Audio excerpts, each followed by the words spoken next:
Hello friends, welcome back to your channel accounts Guru. और आज ये जो 106 पेजेस का सीबीएसई का गाइडलाइंस आया है, आपकी तैयारी कैसे करनी है और एग्जाम कैसे कराने हैं, उसमें से लास्ट के 6 पेजेस हैं, पहले वो डिस्कस कर लें। बिकॉज उन 6 पेजेस के अंदर वो इन्फॉर्मेशन है, वो डेटा है, वो फोन नंबर है, वो ईमेल आईडीज हैं जो आपको जरूरत पड़ने वाली है अगर आपको इस पूरी वीडियो के बाद भी कोई क्वेरी रहती है। तो सबसे पहले अगर आप देखेंगे, हमारे जो मेन पर्सन हैं, थिंकिंग टैंक्स हैं हमारे इस पूरे सिस्टम के पीछे, श्री मनोज आहूजा जी, डॉक्टर संयम भारद्वाज जी और श्री करनेल सिंह जी, उन तीनों के आपको ऑफिस के लैंडलाइन नंबर है, यानी आप ऑफिशियल पर्सन से, इनके स्टाफ से बात करके अपने स्कूल लेवल पे प्रिंसिपल्स अपनी क्वेरी को रिजॉल्व कर सकते हैं। और अगर आप अपने आरओस को देखना चाहते हैं, आरओस के ईमेल आईडी या उनके फोन नंबर अगर अभी तक नहीं है, क्योंकि काफी सारी क्वेरीज अभी भी आपकी आती रहती है, उनके लिए एरिया वाइज अगर आप देखें, दिल्ली के अंदर ईस्ट दिल्ली में वहां का आरओ ऑफिस का आपको सारा ईमेल आईडी दे रखा है, RODLICU@gmail और RODaily.cbse@nic.in। इस तरह के टेलीफोन नंबर, ईमेल आईडी सबके आपके हैं, कोई भी टेक्निकल या एग्जामिनेशन क्वेरी आपने पूछनी हो तो। अलग अलग आरओ के यहाँ पर हैं, चेन्नई का है, यहाँ पर केरला का है, गुवाहाटी का है, राजस्थान, पंचकुला, हरियाणा, उत्तर प्रदेश, सभी के हैं। तो ये आप नोट कर सकते हैं, ये मोस्ट इंपॉर्टेंट आपके लिए इंफॉर्मेशन है, क्योंकि अगर अभी तक आपके पास ऐसी क्वेरी है जो अनरिजॉल्व है, वो यहां आप कर सकते हैं। फिलहाल मोस्टली सीबीएसई ने अभी तक सारी प्रॉब्लम का सॉल्यूशन दे दिया है, और मैं हमेशा कहता हूं सीबीएसई दिन रात काम कर रहा है। ये जो 6 पेजेस के पीछे जो लोग हैं, इन ईमेल्स को फॉलोअप करने के लिए, रिप्लाई करने के लिए हजारों लोग आपको बैठ के आंसर दे रहे हैं। फाइन, तो ये है आपके लास्ट के 6 पेजेस। और स्टार्टिंग के जो 100 पेजेस, उसमें मेन क्या क्या खास बातें हैं वो मैं आपके साथ शेयर करने वाला हूं। तो ये है आपकी गाइडलाइन जो सीएस यानी सेंटर सुपरिटेंडेंट यानी आपके प्रिंसिपल साहब, आपके डेप्यूटी जिन्होंने डिप्यूट कर रखे हैं, सेंटर सुपरिटेंडेंट यानी वाइस प्रिंसिपल, एचओडीज या हेड मिस्ट्रेसेस एंड असिस्टेंट सुपरिटेंडेंट्स, उनको क्या क्या रूल फॉलो करना है वो यहां पर है। तो ये 100 पेजेस है, यानी सेंचुरी मारी है सीबीएसई ने, और पूरे 100 पेजेस के अंदर ये सारी की सारी बातें लिखी हैं, किस तरह से बच्चों को, किस तरह से टीचर्स को, किस तरह से ऑब्जर्वर्स को, किस तरह से इवैल्यूएटर्स को ध्यान रखना है। बहुत माइन्यूट लेवल पे, यानी जो जो आपकी क्वेरी है, बच्चे कब क्लासरूम में जाएंगे, बिकॉज काफी टीचर्स की क्वेरी आई कि सर जो रोल नंबर है, उन रोल नंबर्स के अंदर जो टाइम लिखा हुआ है वो एंट्री का टाइम अलग गिवन है, तो किस टाइम पे बच्चों को पहुंचना चाहिए। तो मैं तो कहूंगा बच्चे आप अपने सेंटर्स पे 9:30-10 बजे तक पहुंच जाइए, कोई बात नहीं, आपकी एंट्री 10:30 बजे अलाउ की है सीबीएसई ने, और 10:45 पे आपके डोर्स बंद हो जाएंगे। देखिए, दो बातें गिवन है, एक है entry in the examination centre और एक है एग्जामिनेशन रूम, दोनों में फर्क है। यानी जो स्कूल के गेट के अंदर एंट्री, जहां पेरेंट्स आपको बाहर छोड़ते हैं, उस गेट के अंदर आपको अलाउड है सिर्फ 10:45 तक, यानी उसके बाद वो अलाउ नहीं करते, यानी वो मानेंगे कि आपका कुछ अलग मकसद है लेट आने का, आप कोई भी अनफेयर प्रैक्टिस यूज कर रहे हैं, कुछ भी हो सकता है, इसलिए 10:45 लास्ट टाइम है। मगर जो एग्जामिनेशन रूम है उसके अंदर टाइम दिया गया कि आपकी 10:30 बजे एंट्री हो जाएगी। तो बोर्ड सेंटर पे अगर आप पहले पहुंचना चाहते हैं तो अच्छी बात है, वहां पर थोड़ा रिलैक्स हो जाएंगे, ठीक है ना।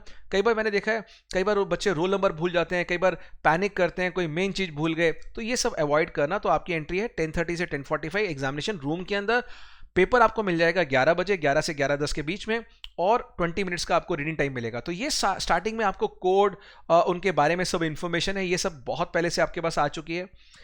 एग्जामिनेशन सेंटर के बारे में बहुत इंपॉर्टेंट बात है जो आपको पता ही है कि आपको सेंटर अलॉट हो चुका है, और जहां भी किसी स्कूल में 150 से ज्यादा बच्चे हैं, वहां हो सकता है कि आपके स्कूल को 2 सेंटर्स मिले। तो बच्चे पैनिक मत करना कि मेरे फ्रेंड को तो सेंटर ए मिला है, सेंटर बी दूसरे को मिला है, ऐसा सीबीएसई ने कहा है। और हाँ, अगर किसी एरिया में 10-15 स्कूल हैं जहां 15-15, 20-20 बच्चे हैं, मान लीजिए कम है, उन सबको एक ही सेंटर दे दिया गया है, एक ही शहर में, तो हो सकता है 10 स्कूलों का एक ही सेंटर पड़ गया होगा, तो घबराना मत। दूसरी बात, पूरे एग्जामिनेशन में कहना चाहूंगा टीचर से, प्रिंसिपल से, एचओडी से, कि अगर आपके एग्जामिनेशन जहां भी पेपर हो रखे हैं, ये मेरी पर्सनल सजेशन, और लेटर में पॉइंट नंबर 7 भी देख लीजिएगा कि सीसीटीवी कैमरा होने चाहिए, फाइन इंस्टॉलेशन होनी चाहिए आपकी। इवन ये भी लिखा गया है कि आप पूरे प्रोग्राम को रिकॉर्ड कर लीजिए। पॉइंट नंबर 9 में अगर आप देखेंगे तो अरेंजमेंट कीजिए कि वीडियो रिकॉर्डिंग भी हो जाए, उसका डिस्प्ले कहीं आपको नहीं शो करना, बट ये अपनी सेफ्टी के लिए कि कल को कुछ गड़बड़ होती है, आप दिखा सकते हैं भाई मेरे पास वीडियो कैमरा ही पूरी रिकॉर्डिंग है, मेरे किसी स्टाफ मेंबर ने, किसी भी जो ऑन ड्यूटी पर्सन है, उसने बहुत विजिलेंट, बहुत ध्यान से ड्यूटी दी है। और एक खास बात जो दिक्कत आएगी इस बार, क्या, जो टीचर्स एग्जामिनेशन हॉल में, देखिए हमने भी 15 साल एग्जाम खुद कंडक्ट करवाए भी हैं, किए भी हैं और ड्यूटी दी भी है एज अ इन्विजिलेटर। तो वो मैं शेयर कर रहा हूं। जो इन्विजिलेटर होंगे उनके ऊपर एक तलवार जरूर है, वो ध्यान से सुनना। क्या? जब ओएमआर शीट वो ले रहे हैं वापस, तो वापस लेते टाइम हर इन्विजिलेटर के अगर अंडर 20 बच्चे हैं, मान लीजिए मैं एक रो में हूं और मेरे सामने 20 बच्चे बैठे जिसकी जिम्मेदारी मेरी है, प्लीज आपने ध्यान रखना है, क्योंकि आपके वहां साइन होंगे ओएमआर शीट पे। कोई भी बच्चे की आप ओएमआर शीट हाथ में वापस ले रहे हैं तो उस पर कुछ लिखा ना हो, कोई फोन नंबर ना लिखा हो, किसी ने कुछ मेंशन तो ना कर दिया, कोई एब्यूज तो नहीं लिख दिया। और सबसे मोस्ट इंपॉर्टेंट बात कि जो अनअटेम्प्टेड आंसर्स हैं, जितने भी सीबीएसई ने कहा है, मान लीजिए 10 आंसर आप छोड़ सकते हैं अकाउंटेंसी के अंदर 55 में से, उन 10 के 10 के अंदर अनअटेम्प्टेड में जो लास्ट वाला सर्कल है हैशटैग वाला, उसको वो भरना जरूरी है। अगर आप वो नहीं ले रहे तो थोड़ी सी प्रॉब्लम आ सकती है, प्लीज रिक्वेस्ट है वो ध्यान रखिएगा। आरओज के नंबर हैं, उनसे आप बात कर सकते हैं। और ये देखिएगा कि सारी चीजें जो हैं फेयर वे में हो, ये सब रूल्स हैं। ट्रेडिशनली जो पेपर्स होते हैं, जो हिली एरियाज हैं या नॉर्थ ईस्ट एरियाज में या जो दूर दराज रिमोट एरियाज में, वहां पे ट्रेडिशनली जैसे पेपर जाते थे वैसे ही आज भी पेपर जाएंगे। बाकी हर जगह जहां पर इंटरनेट की सुविधा अवेलेबल है वहां पर वो पेपर एनक्रिप्टेड फॉर्म में जाएगा। ये कहा गया है कि आप अपने स्कूल में आप देख लीजिए, जहां भी सेंटर पड़ा है वहां पर पूरा टेक्नोलॉजी अच्छी है ना। प्रिंट आउट निकालने के लिए मालूम चला 200 बच्चों का सेंटर पड़ गया और आपके इक्विपमेंट उतने है ही नहीं, पेपर ही निकलते रहे और आधा घंटा लेट हो गया। और इवन जो पेपर की जो प्रिंट आउट की स्पीड है वो भी उन्होंने फिक्स कर रखा है, 14 पेजेस पर मिनट वाले प्रिंटर हो, उससे ज़्यादा स्लो होते हैं तो फिर आपका काम डिले हो जाएगा। इवन सीबीएसई ने एक सर्कुलर भी निकाला था कि मान लीजिए अगर मैं स्कूल ए हूं, मेरे स्कूल का बच्चों का सेंटर पड़ रहा है स्कूल बी में और वहां पर सुविधाएं नहीं है, तो स्कूल ए को अपने प्रिंटर, इवन ह्यूमन रिसोर्सेज भी और टेक्निकल जो प्रोडक्ट्स हैं वो भी प्रोवाइड मुहैया कराना है, ताकि वहां जाके आपके बच्चे जो सेंटर में जा रहे हैं उनको दिक्कत ना हो। तो प्लीज आप दूसरे सेंटर से कोऑर्डिनेट कर लीजिए और पूछ लीजिए क्या ये सारी स्टेशनरी, लेजर प्रिंटर, ये पावर, बिजली, हो सकता है जनरेटर ना हो, ये भी क्वाइट पॉसिबल है, जनरेटर ना हो और वहां पे लाइट चली जाए सुबह, तो कैसे क्वेश्चन पेपर निकलेंगे आप बताइए। तो ये सब चीजें पहले से देख लीजिए एंड मेक द अरेंजमेंट। अगर वो स्कूल के पास नहीं है तो आपको खुद कराना पड़ेगा, फाइन। ये सब चीजें यहाँ पर 100 पेजेस के अंदर हैं, सारी की सारी डिटेल मैं आपको ऑलरेडी भी बता चुका हूं और यहाँ पे मैं आपको हाईलाइट कर रखा है। हो सकता है आपके पास टाइम ना हो तो ये हाईलाइट वाले पोर्शन का आप स्क्रीनशॉट ले सकते हैं, आपका टाइम बच जाएगा। ऑब्जर्वर अगर 500 तक के बच्चे हैं तो वहां पे 1 होगा, उससे ज्यादा होंगे तो 2 होंगे। सारी रिस्पॉन्सिबिलिटी होगी आपकी, जो सेंटर सुपरिटेंडेंट है वो सिटी कोऑर्डिनेटर ने साफ साफ कह दिया। और अगर कोई लगता है कि किसी भी ऑर्गेनाइजेशन का सिटी जो सेंटर सुपरिटेंडेंट है उतना एफिशिएंट नहीं है, अच्छे से काम नहीं कर रहा, तो ये चेंज भी कर सकते हैं। ये सिटी कोऑर्डिनेटर के पास पावर है, ये ध्यान रखिएगा। आरओ के पास कोई भी ऐसी इंफॉर्मेशन पहुंचती है, they can take the decision. तो ये सारा का सारा इंफॉर्मेशन मैं आपके पास लेके आया हूं। ये पेरेंट्स के लिए भी है, पेरेंट्स को ध्यान रखना है, ऑब्जर्वर को क्या क्या ध्यान रखना है, इवैल्यूएटर को क्या क्या रखना है, ये सारी इंफॉर्मेशन इस 100 पेज के अंदर है। तो इसका जो ये फाइल है मैं आपको डिस्क्रिप्शन बॉक्स में दे दूंगा, आप इसको डाउनलोड कर सकते हैं, शेयर कर सकते हैं अपने टीचर्स, स्टूडेंट्स के साथ, जो भी प्रोटोकॉल है। इवन पेरेंट्स के लिए मेंशन है, पेरेंट्स को जो बच्चों को बहुत ही ध्यान से भेजना है, ये जो ट्रांसपोर्ट यूज़ कर रहे हैं वो सेफ रखें, बोरो ना करें, पेन पेंसिल इरेजर वगैरह बोरो ना करें, मास्क पहन के रहें और यूज़ जो टिश्यू पेपर है, मास्क है, उसको डस्टबिन में रखें। वो सारी चीज़ें हैं प्रोटोकॉल। तो बेसिकली पेरेंट्स के लिए है, बच्चों के लिए है, स्कूल अथॉरिटीज़ के लिए, इवन द सिटिंग प्लान, जो बैठ रहे हैं बच्चे ऑड डेट्स में 1, 3, 5, 7 को, वो सीटें अगले दिन चेंज हो जानी चाहिए, सैनिटाइज होकर, यानी सेम डे बच्चे ना बैठें। ये सब instruction parents, teachers, observer, evaluators, even observer के लिए कहा गया है कि सुबह से लेकर जब तक वो मार्क्स अपलोड ना हो जाए वहां पर भी आपको रहना है। एंड इवन किसी अगर 100 बच्चों में से 90 का पेपर टाइम से स्टार्ट हो गया, 10 बच्चों का पेपर टाइम से स्टार्ट नहीं भी हुआ, उन 10 बच्चों को एक्स्ट्रा टाइम देना है और एक्स्ट्रा टाइम देने के बाद उनके पेपर अलग से चेक होंगे।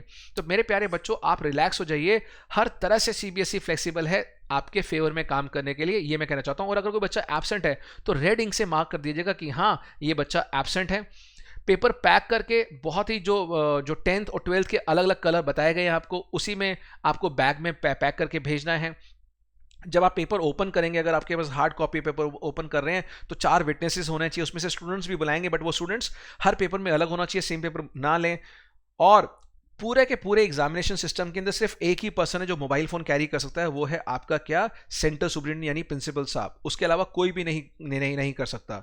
तो ये कुल मिला के पूरा 100 पेजेस का डॉक्यूमेंट कॉम्प्रिहेंसिव बन के आया है, जिसमें से बहुत सी चीजें मैं आपको बता चुका हूं। बट ये लास्ट वीडियो है इस चीज के लिए, जब तक कि कोई और नई आपकी क्वेरी नहीं आती। यहां तक कि बच्चे कब एंट्री करेंगे, 11 बजे से 11:10 के बीच में आपको पेपर मिल जाएगा। एक्स्ट्रा शीट अगर आप मांगते हैं रफ वर्क के लिए वो आपको मिल जाएगी। बट ये ध्यान रखना कोई भी अनफेयर प्रैक्टिस ना करें, कोई भी चिट्स ना ले जाएं, जो मटेरियल अलाउड है सिर्फ वो लेके जाएं, और जो सैनिटाइजर भी है वो ट्रांसपेरेंट बॉटल हो, मास्क वगैरह पहन के आपने जाना है। तो ये पूरा का पूरा डॉक्यूमेंट आपके लिए पूरा मैंने मार्क करके आप तक मैं आपको दे दूंगा। आप इसको डाउनलोड कीजिए और जो जो आपके मतलब की इंफॉर्मेशन उसको पढ़ के इस एग्जामिनेशन को अच्छे से कराने में हेल्प कीजिए सीबीएसई की। आई होप जो टीचर्स हैं वो पहले से इतना अच्छा काम कर रहे हैं, बच्चों के फेवर में काम कर रहे हैं, तो टीचर्स कहना चाहूंगा lot of gratitude to your efforts. ऐसे ही करते रहिए जिस तरह से आपने लास्ट ऑनलाइन रिजल्ट बनाया, ये साल भी हम सब मिलके बहुत बेहतरीन रिजल्ट निकालेंगे बच्चों का, और आपके बच्चे जो पढ़ रहे हैं दे वुड फील प्राउड कि इस तरह के committed faculty members, school management, principal, vice principal, HODs मिले हैं। सो मेरे प्यारे बच्चों, हम सब मिलके चाहते हैं आपका अच्छा भविष्य और आपके चेहरे पे स्माइल। यही एफर्ट है इस वीडियो को बनाने के लिए। अगर ये एफर्ट अच्छे लग रहे हैं और इन्फॉर्मेशन मिल रही है तो प्लीज डू लाइक, सब्सक्राइब और कमेंट बॉक्स में बताते रहिए किस तरह से हम आपकी हेल्प कर सकते हैं। आगे और भी यूजफुल वीडियो के लिए please do like, subscribe the channel. मिलते हैं आगे एक और अच्छे यूजफुल वीडियो के साथ, तब तक बने रहिए और हाँ, स्माइल करते रहिए, और घबराहट हो तो कहिए अकाउंट्स गुरु है ना, the most authentic channel for the CBSE updates and the commerce subjects. So bye bye, love you all, God bless you.